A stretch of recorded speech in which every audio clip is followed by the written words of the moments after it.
अस्सलाम वालेकुम, this is Moeed Pirzada in Washington.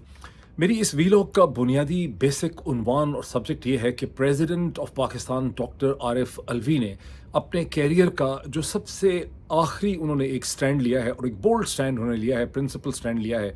ये स्टैंड है क्या और कितनी देर तक प्रेसिडेंट डॉक्टर आरिफ अलवी अपने इस स्टैंड पे कायम रह सकेंगे? This is the principal question.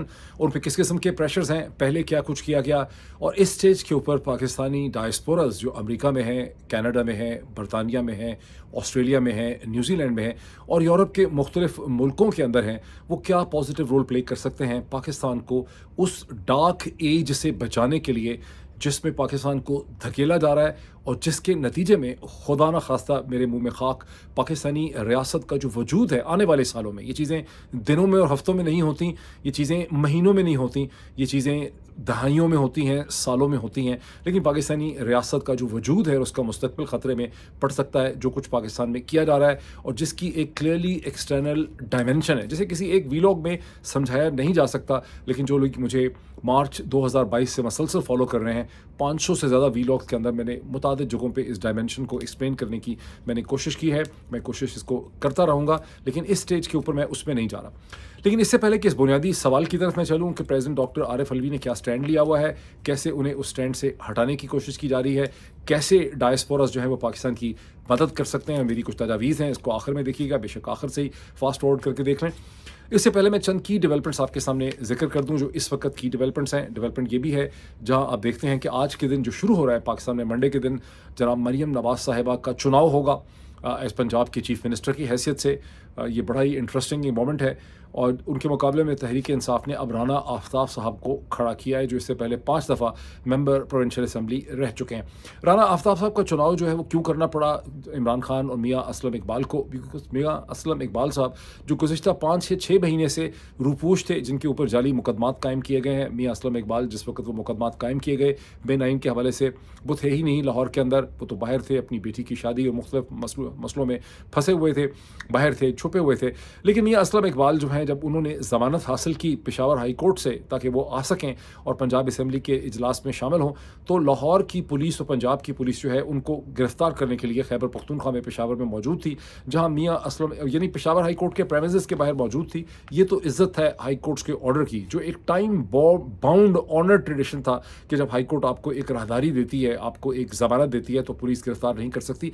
उस प्रिंसिपल को पाकिस्तान में बिल्कुल पसे पुश्त कर चुके हैं, उसे पामाल कर चुके हैं। बहरहाल मियाँ असलम इकबाल को एक फ़िल्म की तरह एक वकील के ड्रेस में, वकील बन के उनको स्पीकर के कमरे में जाके छुपना पड़ा, जिस तरह से आप फिल्मों में देखते हैं, या जैसे कभी लाल मस्जिद के खतीब जो थे वो एक औरत बनकर वहाँ से फ़रार होने की कोशिश कर रहे थे। ऐसी सूरत हाल थी जिसमें मियाँ असलम इकबाल और इमरान खान ने जनाब राना आफ्ताब साहब को नॉमिनेट किया है as chief speaker, as for the chief minister के नॉमिनी। ज़ाहिर है कि वहाँ पर मरियम ने सेलेक्ट हो जाना है आज के दिन में। सिंध के अंदर पाकिस्तान पीपल्स पार्टी ने स्पीकर और डिप्टी स्पीकर का चुनाव मुकम्मल कर लिया है जैसे कि एक्सपेक्टेड था, और वहाँ पे एक पॉजिटिव चीज़ उन्होंने की कि उन्होंने एंथनी नवीद जो हैं, जो एक क्रिश्चियन है, माइनॉरिटी से उनका ताल्लुक है, उन्हें उन्होंने डिप्टी स्पीकर मुंतखब किया है। ये पहली दफ़ा है बताया जाता है कि पाकिस्तान की किसी प्रोविंशियल असम्बली का एक डिप्टी स्पीकर एटलीस्ट सिंध का जो है वो एक माइनॉरिटी में से आया है। अब आई डोंट नो कि पंजाब में कभी ऐसा हुआ है, खैबर पख्तूनख्वा में कभी ऐसा हुआ है, ये नहीं हुआ। लेकिन यहाँ पे सोचने की बात है कि ये पाकिस्तान पीपल्स पार्टी ने और आसिफ अली जरदारी ने ये एक अच्छा मैसेज भी भेजा है, लेकिन ये एक स्ट्रेटिजिकली स्मार्ट मैसेज भी है जो आप में से तमाम पढ़े लिखे लोग इसको समझ सकते हैं कि इस मैसेज की क्या सिग्निफिकेंस है। सवाल ये पैदा होता है कि इमरान खान और तहरीक इंसाफ कभी ऐसा मैसेज क्यों नहीं भेज सके। बहरहाल ज़ाहिर है क्रिश्चियन जो है उसकी एक वेस्टर्न वर्ल्ड के लिए सिग्निफिकेंस है, लेकिन मुझे एक क्रिश्चियन स्कॉलर ने ही एक बताया था कि पाकिस्तान की सबसे बड़ी माइनॉरिटी जो है वो हिंदू है। तो क्या हिंदू डिप्टी स्पीकर भी आते रहे हैं? मुझे पता नहीं है, लेकिन मैं सिर्फ क्वेश्चन आपके सामने छोड़ता जाता हूँ। खुर्शीद शाह साहब पाकिस्तान पीपल्स पार्टी के लीडर और जो इससे पहले लीडर ऑफ द अपोजिशन रह चुके हैं पिछली नेशनल असम्बली के अंदर 2018 से पहले, और उसके बाद बड़ी देर गिरफ्तार भी रहे, उन्होंने एक स्टेटमेंट दी है जो अखबारात की हेडलाइन की जीनत बनी है, जिसमें खुर्शीद शाह साहब का ये कहना है कि पाकिस्तान पीपल्स पार्टी ने अपनी डेमोक्रेटिक जिम्मेदारी में पीटीआई को अप्रोच किया था कि हम आपके साथ हुकूमत बनाने को तैयार हैं। ताहम उन्होंने ये भी बड़ा क्रिटिसाइज़ किया कि इमरान खान जो है उन्होंने जो ख़त लिखा है IMF को, ये उन्होंने बड़ी ज़्यादती की, उनको ऐसा ख़त वगैरह नहीं लिखना चाहिए था, वगैरह वगैरह वगैरह। लेकिन खुर्शीद शाह साहब ने जो छोड़ी है कि हमने अप्रोच किया था, वो अप्रोच ज़रूर किया था रस्मी तौर पे, लेकिन मेरे एनालिसिस ये है कि कोई ऐसी अप्रोच नहीं हुई पाकिस्तान पीपल्स पार्टी की तरफ से पीटीआई को, जिसकी कोई मीनिंग होती, जिसमें कोई सब्सटेंस होता, जिसमें कोई सच्चाई होती, जिसमें कोई सिंसेरिटी होती, किसी किस्म की नहीं थी। और ये उस चीज़ से बहुत मुख्तलिफ है जिस किस्म की एंगेजमेंट का मैंने तहरीक इंसाफ और पीपल्स पार्टी के दरमियान मैंने उसका एक एनालिसिस दिया था या ख्वाहिश का इजहार किया था। मैं एक टोटली डिफरेंट किस्म की एंगेजमेंट की बात कर रहा था जो शायद इस इलेक्शन के फ़ौरन बाद हो भी नहीं सकती थी। मैं चूँकि एनालिस्ट हूँ तो मेरी जिम्मेदारी है कि मैं एक पॉलिटिकल एनालिसिस दूँ कि तहरीक इंसाफ और पीपल्स पार्टी के दरमियान में राब्ते होने चाहिए थे। मैं उस पोजीशन पे अभी भी खड़ा हूँ। आप लोगों के बहुत से क्रिटिकल कमेंट से मेरी उस अपने एनालिसिस में कोई फ़र्क नहीं पड़ता है, लेकिन जो अप्रोच पीपल्स पार्टी ने की है तहरीक इंसाफ की तरफ, ज़ाहिर है तहरीक इंसाफ को इसको रद्द ही करना चाहिए था। और तहरीक इंसाफ, क्योंकि खुर्शीद शाह साहब का कहना है कि हमें रिजेक्ट कर दिया गया, हमने अपनी जिम्मेदारी पूरी कर ली, लेकिन जितनी इनसिंसियर ये एफर्ट थी और इसमें कोई मटेरियल हकीकत नहीं थी, इसे तहरीक इंसाफ को रद्द कर देना चाहिए था। असद अली तूर जो हैं है surprise many including my self, उन्होंने अब बहुत सीरियस एलिगेशंस लगाई हैं चीफ जस्टिस ऑफ पाकिस्तान जनाब काजी फायज ईसा साहब पे। वो एलिगेशंस आप उनके वीलॉग में देख सकते हैं, आप उनके वीलॉग ज़रूर देखें। I am impressed by his boldness. अब इसमें कुछ मेरी रिजर्वेशंस हैं। मैं पहली तो मैं कहूँगा कि असद अली तूर, अगर यही असद अली तूर ने अब अपने आप को जिस तरह से एक्सप्रेस किया है, इससे पहले मैंने मतलब मेरे स्टैंड पॉइंट से as a television anchor person जो प्रोमिनेंट था, Asad Ali Toor was neither here nor there. तो मैं कभी असद अली तूर के ऊपर और असद अली तूर के साथ जो कुछ हुआ वो मेरा ख्याल था कि ड्रामा है। नाउ आई स्टैंड करेक्टेड, मेरा ख्याल है वो ड्रामा नहीं था, वाकई भाई लोगों ने असद अली तूर की पिटाई वगैरह की होगी। लेकिन असद अली तूर जो हैं, from my point of view, Asad Ali Toor has now born. अब असद अली तूर पाकिस्तान के पॉलिटिकल लैंडस्केप में एक कमेंटेटर की हैसियत से पैदा हुआ है, ये पैदा हो रहा है। तो हम अभी भी देखने की बात है जो जिस बोल्डनेस का असद तूर मुजाहरा कर रहे हैं, क्या ये बोल्डनेस उनकी अपनी एक कन्विक्शन है, ये एक इंटेलेक्चुअल कन्विक्शन है उनकी ईमान हाज़र वगैरह की, या इसके पीछे भी कोई ग्रुप जो है वो खड़ा है जो उनको उनकी तायद कर रहा है या उनको सपोर्ट प्रोवाइड कर रहा है। ये मुझे शक इसलिए गुजरता है कि जून 2023 में जब अमेरिकन कांग्रेस के एक पैनल के सामने रेमंड हाउस ऑफिस बिल्डिंग के अंदर मैंने ये कहा था, जब उसके ऊपर ब्रैड शर्मन ने अपनी मशहूर स्टेटमेंट दी थी कि अगर किसी जर्नलिस्ट को अमेरिका के अंदर हर्ट किया गया या हार्म किया गया या निशाना बनाया गया तो this should be and will be considered. वहाँ पर स्टेट डिपार्टमेंट के ऑफिशियल बैठे हुए थे, उनको कहा था कि secretary of state Antony Blinken को ये क्लियर कर दें कि अगर ऐसी कोई चीज़ अमेरिका की सरजमीन और धरती में होती है तो this will be considered a direct attack on the United states and the sovereignty. तो जिन लोगों ने मेरे खिलाफ उसके बाद वीलॉग किए उसमें असद अली तूर भी आगे आगे थे। नॉट दैट कि वो मैटर करता है, मैं एनालिसिस में देख रहा हूँ कि ज़ाहिर है मुझे उस वक्त पता चला था कि लोगों को फ़ोन किए गए हैं भाई लोगों की तरफ से कि इसके ऊपर वीलॉग करें, प्रोग्राम करें।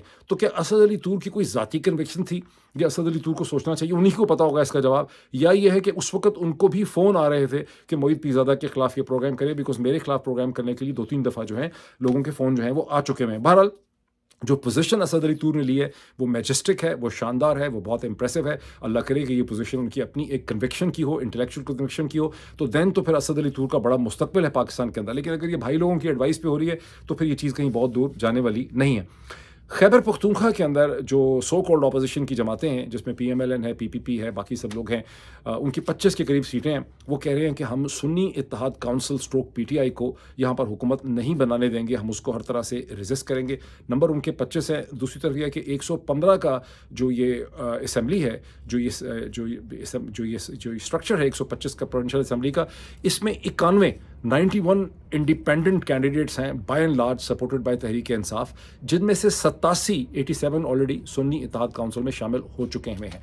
लेकिन अभी तक उनके मुस्तकबिल के हवाले से इलेक्शन कमीशन ऑफ पाकिस्तान ने फैसला करना है। और मुझे शक और गुमान ये है कि ये जो PMLN को उम्मीद है कि हम रास्ता रोक सकेंगे PTI स्ट्रोक सुन्नी इत्तेहाद काउंसिल का, वो इस चीज़ के ऊपर प्रेडिकेट करते हैं, उसका दारोमदार इस चीज़ के ऊपर है कि इलेक्शन कमीशन सुन्नी इत्तेहाद काउंसिल और PTI का जो मर्जर है या जो उसका अलायंस है उसे एक्सेप्ट ही नहीं करेगा। और उसका एक्सक्यूज़ ये बनाया जाएगा कि सुन्नी इत्तेहाद काउंसिल के पास प्रोविंशियल असम्बली के अंदर उनका कोई मेंबर नहीं है। इस चीज़ का फैसला होना है। अगर इसको आप दरमियान में से निकाल दें तो मेरा नहीं ख्याल कि PMLN PPP के पास कोई तरीका है PTI की हुकूमत का रास्ता रोकने के लिए खैबर पख्तूनख्वा में। चले अब आते हैं उस रियल इशू की तरफ, जहां प्रेसिडेंट डॉक्टर आरिफ अलवी ने अपनी ज़िंदगी का, अपने कैरियर का आखिरी उन्होंने एक प्रिंसिपल एंड बोल्ड स्टैंड लिया हुआ है। और उनके और इस वक्त PPP और PMLN के दरमियान में एक मैच जो है वो पड़ा हुआ।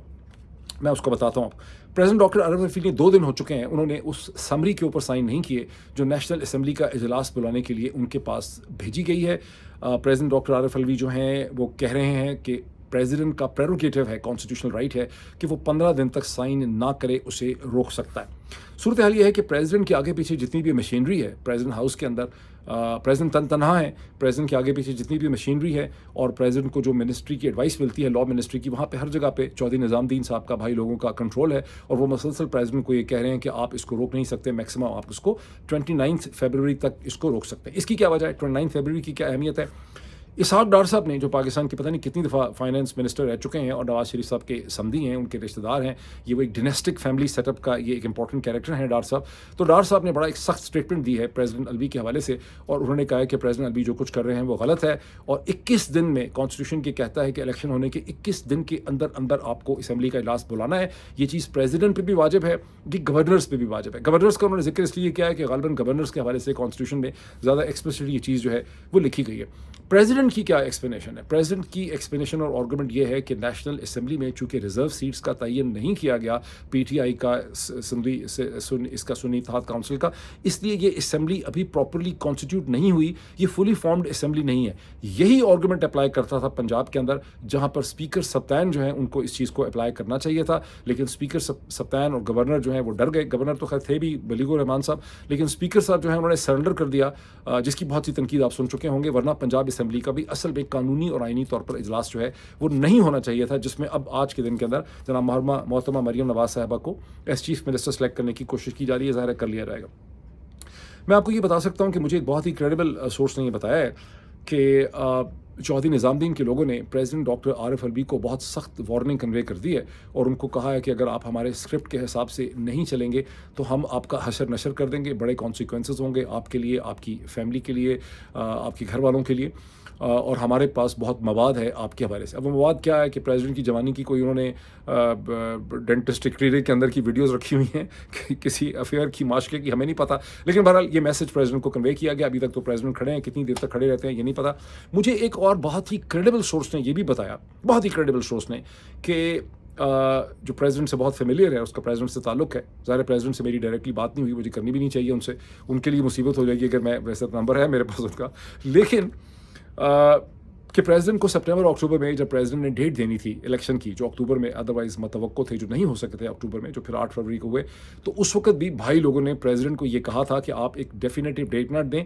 इन रिटर्न उन्होंने प्रेसिडेंट को ये प्रॉमिस किया था, उनसे कमिटमेंट की थी कि हम इमरान खान के साथ एक डायलॉग खोल रहे हैं, चीज़ें जो है वो ठीक हो जाएंगी, हम इमरान खान को एंगेज कर रहे हैं। और आपके ये नॉलेज में होगा कि गाहे बगाहे ये खबर मशहूर कर दी जाती है कि CGS की मुलाकात हो गई है, चेयरमैन जॉइंट चीफ की मुलाकात हो गई है, फलां की हो गई है, राब्ते हो गए। ये सब बकवास होती है, ये मफरूजात होते हैं और भाई लोग जो हैं वो स्पेशलाइज करते हैं इस किस्म की खबरें उड़ाने में और इस किस्म के जाली झूठे वादे और कमिटमेंट करने के लिए। सवाल ये पैदा होता है कि जब वो सैकड़ों दफ़ा ये चीज़ कर चुके हैं गुज़िश्ता कई बरसों में और हर दफ़ा वो झूठी बोलते हैं और उनके झूठ में कोई सदाकत नहीं होती, सब्सिक्वेंटली ये सब झूठ साबित होता है, तो लोग इसको बिलीव क्यों करना चाहते हैं? इसकी एक अंडरस्टैंडिंग साइकोलॉजी से आती है कि चूँकि बैलेंस ऑफ पावर नहीं है, जो ताकतवर होता है उसे कमज़ोर के ऊपर और जो उसके ऊपर रहमो करम पे उसके होता है, वो उसको हमेशा जाली वादों के ज़रिए बेवकूफ़ बना सकता है, बिकॉज उसका जो विक्टिम होता है, उस विक्टिम के पास कोई चाराकार नहीं होता, कोई उसके पास ऑप्शन नहीं होती एक्सेप्ट इसके कि वो उसके झूठ के ऊपर बिलीव कर ले। जो बच्चों की स्टोरीज़ में वुल्फ एंड शीप की कहानी है, वो इसके ऊपर बहुत क्लासिकल तरीके से फिट होती है, इसको जहन में रखें। तो भाई लोग हमेशा ही झूठ बोलते हैं, अभी भी हो सकता है कि प्रेसिडेंट के साथ कोई झूठ बोल रहे हो डराने धमकाने के अलावा, लेकिन बहरहाल सितंबर अक्टूबर में डेफिनेटली तौर पर प्रेसिडेंट ऑफ पाकिस्तान और डॉक्टर आरिफ अलवी को ये एश्योरेंसेस दी गई थी कि हम चीज़ों को ठीक कर रहे हैं, हम राब्ते कर रहे हैं, हमने लेवरेज कर लिया, इंशाल्लाह चीज़ें बेहतर हो जाएंगी।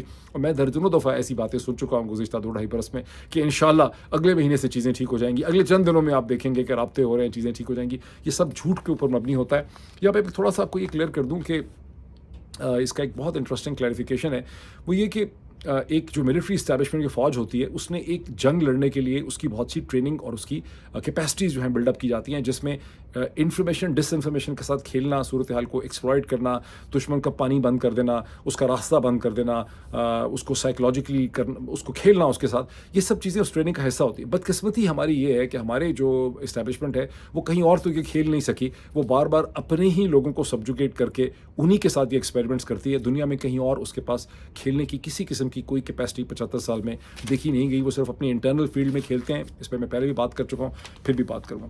अब इस ये जो सयाको सवाक और कॉन्टेक्सचुअलाइजेशन है, इसमें वो जो पाकिस्तानी डायस्पोरास हैं, जो बरतानिया में हैं, जो अमेरिका में हैं, जो कनाडा में हैं, जो बरतानिया में हैं, जो ऑस्ट्रेलिया न्यूजीलैंड में हैं और जो यूरोप के बहुत से शहरों में हैं, खास करके ब्रसल्स और उसके आगे पीछे जहाँ जहाँ मेंबर यूरोपियन पार्लियामेंट है उन शहरों में हैं, वो इसमें क्या रोल जो है वो प्ले कर सकते हैं। आप इसमें बड़ा इंपॉर्टेंट रोल प्ले कर सकते हैं। जो प्रेसिडेंट ऑफ पाकिस्तान ने इस वक्त जो पोजीशन ली हुई है उसको जहन में रखिए कि वो कह रहे हैं कि ये असेंबली प्रॉपर्ली कॉन्स्टिट्यूट नहीं हुई। असेंबली क्यों प्रॉपर्ली कॉन्स्टिट्यूट नहीं हुई? इसलिए कि एक तो फॉर्म 45 का झगड़ा है, उसको नहीं किया गया, लेकिन यहाँ पर रिजर्व सीट्स जो हैं उनको भी नहीं दिया जा रहा। और रिजर्व सीट्स क्यों नहीं दिया जा रहा? इसलिए कि बैट का सिंबल और निशान जो है वो छीन लिया गया था। तो ये सारे मसाइल आपके सामने हैं, लेकिन मैं आपको चंद बुलेट पॉइंट्स देता हूँ। बाकी अंडरस्टैंडिंग आपकी अपनी पहले से ही है।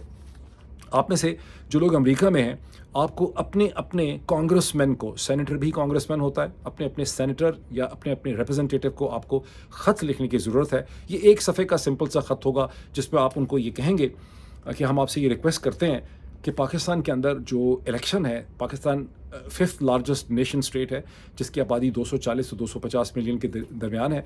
इसका इलेक्शन चोरी कर लिया गया है, जैसा कि आपको मगरबी ज़राए इब्लाग से क्रेडिबल पता चलता है। आप अपने इस लेटर के साथ जो भी स्टोरी आपको ठीक लगती है, जो आपके पॉइंट ऑफ व्यू को सपोर्ट करती है, खा वो न्यूयॉर्क टाइम्स की हो, खा वो दी इकोनॉमिस्ट की हो, खा वो वाशिंगटन पोस्ट की हो, खा वो अल जजीरा की हो, खा वो डूशे विले की हो, खा वो फाइनेंशियल टाइम्स FT की हो, वो आप इसके साथ उसका एक पेज जो है वो प्रिंट करके लगा दें और आप उन्हें कहें कि हम आपसे रिक्वेस्ट करते हैं कि आप एज माई रिप्रेजेंटेटिव, मेरा ये नाम है, मेरा ये एड्रेस है, मैं इस जगह पे रहता हूँ, ये मेरा फ़ोन नंबर है, मैं आपसे ये रिक्वेस्ट करता हूँ, मैं आपको सपोर्ट करता रहा हूँ, मैं आपको सपोर्ट करूँगा कि आप अमेरिका में सेक्रेटरी ऑफ स्टेट को ये कहें कि पाकिस्तान के इलेक्शन के नताइज को उस वक्त तक तस्लीम न किया जाए, रिकग्नाइज ना करे अमेरिका की तरफ से। ये सेक्रेटरी ऑफ स्टेट को कहे, सेक्रेटरी ऑफ स्टेट को ये आपका मेंबर कहेगा। आप अगर खुद के ख़त लिखेंगे स्टेट डिपार्टमेंट के सेक्रेटरी ऑफ स्टेट को, तो ये ख़त ज़ाया हो जाएंगे। उधर एक जमेदार बैठा होगा, कोई शीदा, वो आपके ख़त जो है वो डस्टबिन में फेंक देगा या कहीं फाइल में लगा देगा या जला देगा उसको।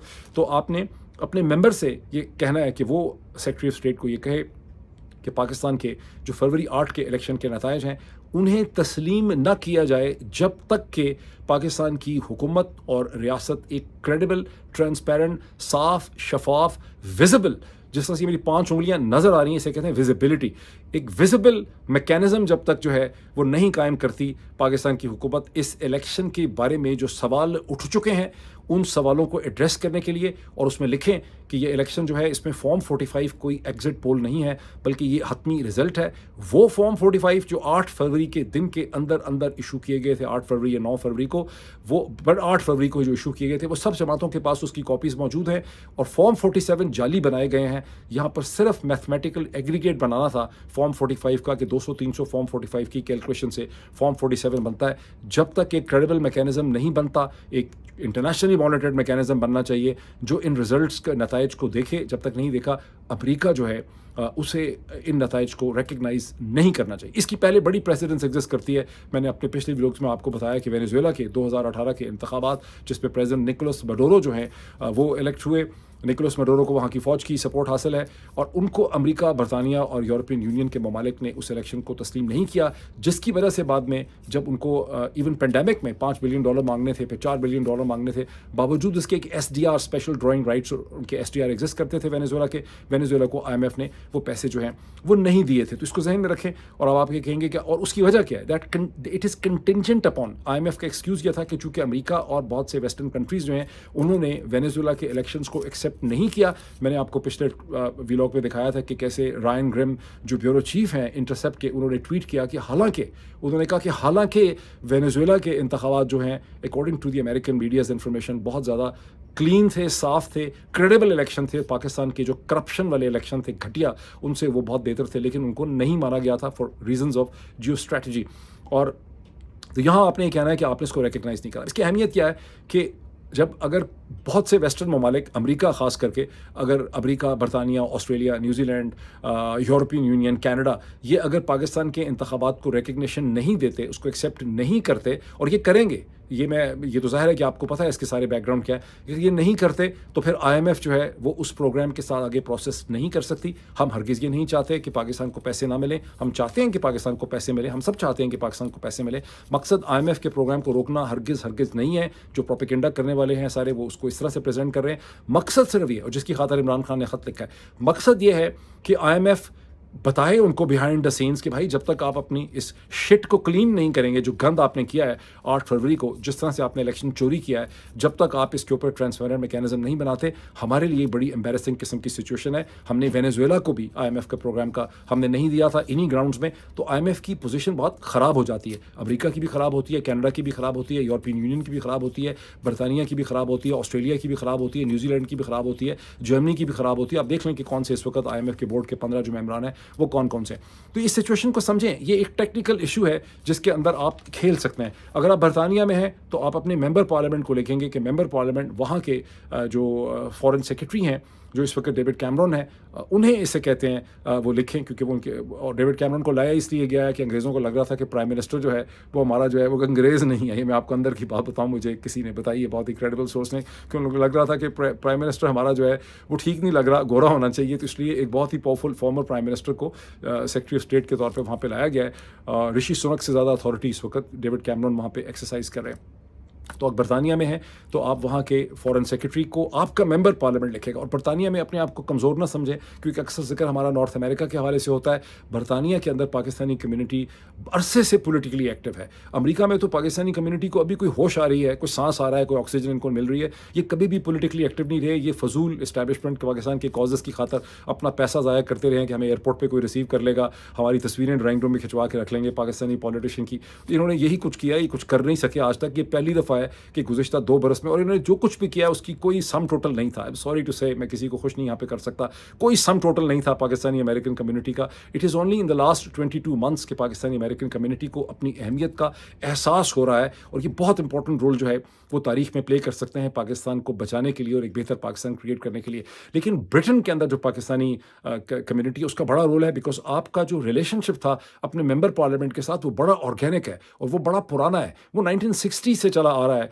जब एशियन वोट मैटर करने लग गया, जब आपके एशियन लोग जो हैं वो काउंसलर बनने लग गए, फिर उसके बाद 1980s में जब वो मेंबर पार्लियामेंट बनने लग गए, जब हाउस ऑफ लॉर्ड आपने क्रिएट किया, तो अब आपने उन रिलेशनशिप को यूज़ करना है। एक खत आपने लिखना है, साथ आपने इकोनॉमिस्ट की एक स्टोरी लगा देनी है। यही चीज़ मैं कहता हूँ कनाडा के पाकिस्तानी अमेरिकन कम्युनिटी के लिए, ऑस्ट्रेलिया के लिए, न्यूजीलैंड के लिए, और यूरोप में जहाँ जहाँ आपको अपने मेंबर यूरोपियन पार्लियामेंट MEP तक एक्सेस है, यही एक्सरसाइज आपने वहाँ पे करनी है।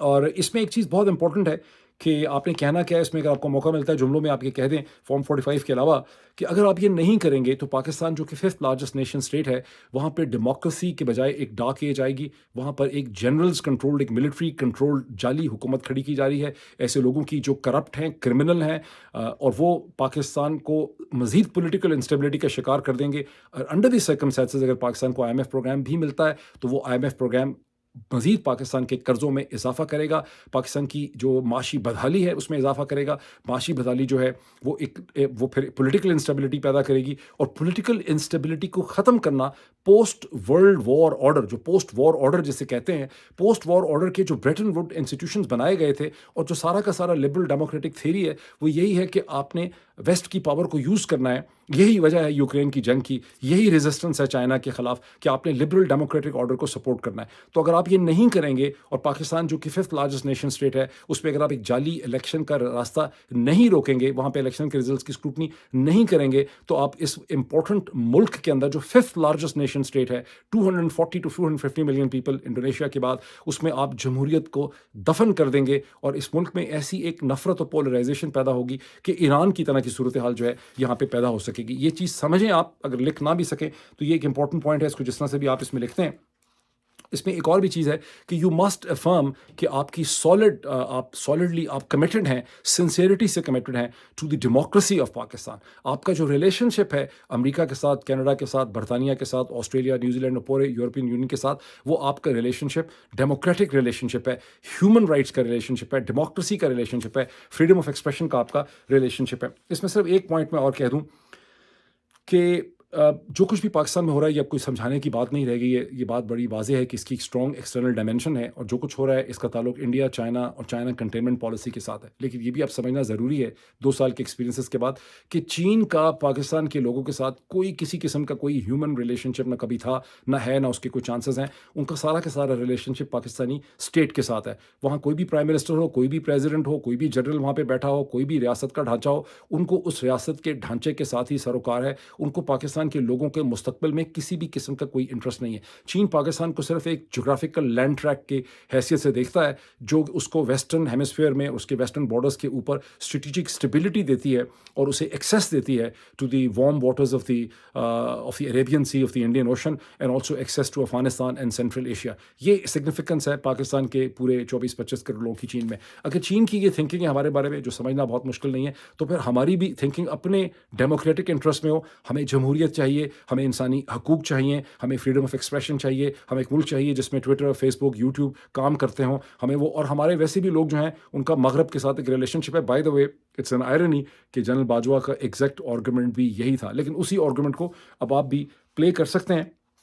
और ये कि बेसिक बात यह है जो समझने वाली है कि पाकिस्तान के लोग, हम तैयार हैं to have a balanced relationship between west and China, and between Pakistan and India, and Pakistan, India and China. हम भी उसके लिए तैयार हैं। अगर यही सारी खेल है, अगर इसी खेल के ऊपर हमारे सियासी, इंसानी हकूक, फ्रीडम ऑफ एक्सप्रेशन हमसे छीना जा रहा है, हमारी जो हक़ खुद इरादियत है अपने मुस्तकबिल की डिटर्मिनेशन करने की, वो अगर इस पैराडाइम पे हमसे छीनी जा रही है, तो हम इस पैराडाइम में एक डेमोक्रेटिक कंसेंट के साथ आने के लिए तैयार हैं। अभी इतना ही। जिसको मेरी बात समझ आ जाए, जिसको ना समझ आए उसकी भी बड़ी मेहरबानी। फिर आपसे मुलाकात होती है। Thank you.